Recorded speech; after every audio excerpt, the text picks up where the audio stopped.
Party ఫిరాయించిన ఎమ్మెల్యేల అనర్హత పిటిషన్పై ఇవాళ సుప్రీంకోర్టు తీర్పు వెల్లడించనుంది.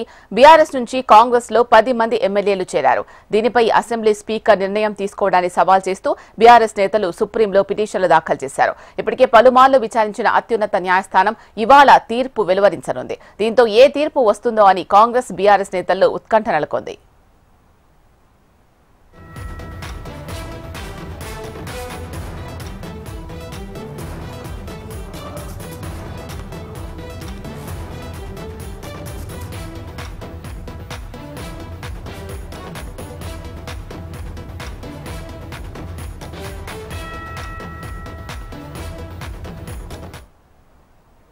పార్టీ ఫిరాయించిన ఎమ్మెల్యేల అనర్హత పిటిషన్పై ఇవాళ సుప్రీంకోర్టు తీర్పు వెల్లడించనుంది.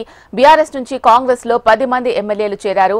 దీనిపై అసెంబ్లీ స్పీకర్ నిర్ణయం తీసుకోవడాన్ని సవాల్ చేస్తూ బీఆర్ఎస్ నేతలు సుప్రీంలో పిటిషన్లు దాఖలు చేశారు. ఇప్పటికే పలుమార్లు విచారించిన అత్యున్నత న్యాయస్థానం ఇవాళ తీర్పు వెలువరించనుంది. దీంతో ఏ తీర్పు వస్తుందో అని కాంగ్రెస్ బీఆర్ఎస్ నేతల్లో ఉత్కంఠ నెలకొంది.